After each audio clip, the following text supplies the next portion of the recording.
Welcome to success ગુરુ. અત્યારે આપણે પ્રકરણ 1 નો મહાવરો જોશું. સૌથી પહેલા રકમ વાંચો. રકમ છે, રેખાએ એક લારી ખરીદવા ₹4,000 ની લોન લીધી હતી. તેણે 1 વર્ષ સુધી દર મહિને ₹345 પાછા ચૂકવ્યા. તો તેણે કેટલા રૂપિયા બેંકને પાછા આપ્યા હશે? તેને હજી કેટલા રૂપિયા આપવાના બાકી રહેશે? આમાં બે જવાબ ગોતવાના છે કે 1 વર્ષ સુધી કેટલા રૂપિયા આપ્યા છે અને 1 વર્ષ પછી એના કેટલા રૂપિયા બાકી રહેશે. તો આપણે દાખલો શરૂ કરીએ. રેખાએ લીધેલી લોન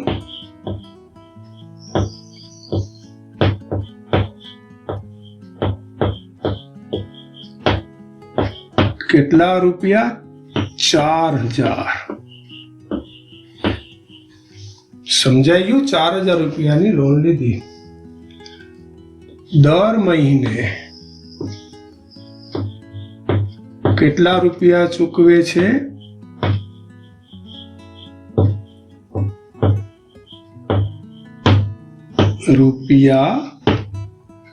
₹345.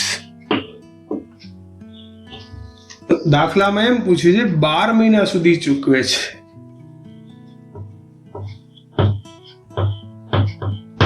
કેટલા મહિના ચૂકવે છે?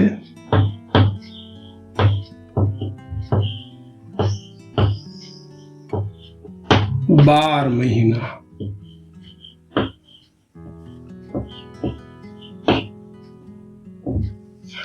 શું થશે? ગુણાકાર 345 ગુણ્યા 12. અહીંયા 0 આવશે. 5 એકુ 5, 4 એકુ 4, 3 એકુ 3, 5 દુ 10 નું મીંડું વધી પડી 1, 4 દુ 8 ને 1 9, 3 દુ 6. આ બંનેનો સરવાળો થશે 0 વત્તા 0 0, 5 વત્તા 9, 5 ને 9 14 ના 4.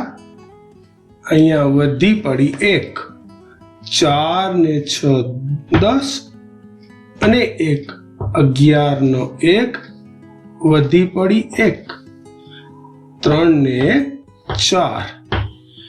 1 વર્ષમાં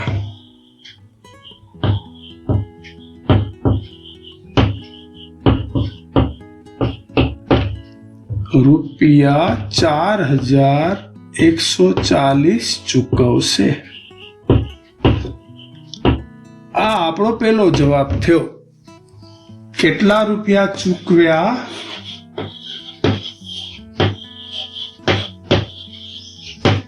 ₹4,140. લોન કેટલાની લીધી હતી? લોન લીધી 4,000ની.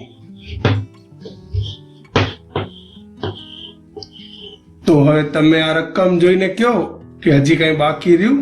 4,000 લીધા અને 4,140 ચૂકવ્યા. તો હવે એને બેંકને કઈ આપવાનું રહેતું નથી. એટલે આપણા બંને જવાબ આવી ગયા કે ચૂકવ્યા 4,000 અને હવે કઈ બાકી રહેતું નથી. Thanks for watching. આવા જ એજ્યુકેશનલ કોન્ટેન્ટ માટે સબસ્ક્રાઇબ કરો સક્સેસ ગુરુને.